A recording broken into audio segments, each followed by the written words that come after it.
I think what's interesting about Trump and the sort of far right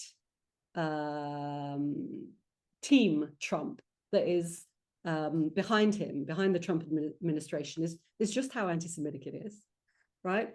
And it's what's particularly troubling. I mean, it's not just the Nazi salutes, and it's not just like Musk making X, Twitter, a playground for the far right and all the noxious racism that has erupted on X because of that, including anti-Semitism.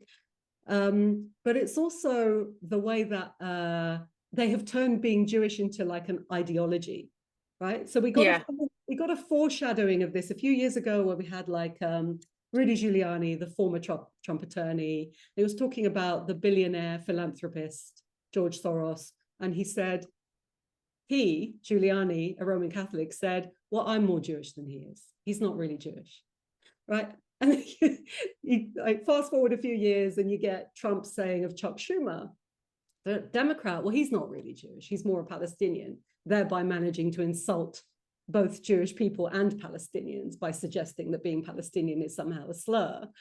And it's like, oh, so now you've turned being Jewish. It's not a racialized minority. It's not an identity category. It's an ideology. It's an ideological alignment with Israel. And if you're not ideologically aligned with Israel, you're no longer Jewish. So I think that development from the far right is something that, again, we need to challenge outright.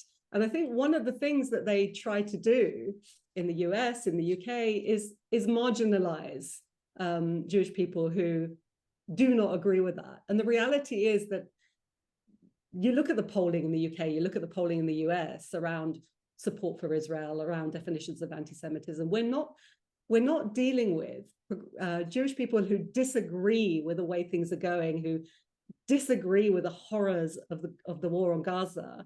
That's not a minority. That's not a fringe. It may be portrayed as such, but the polling simply does not bear that out.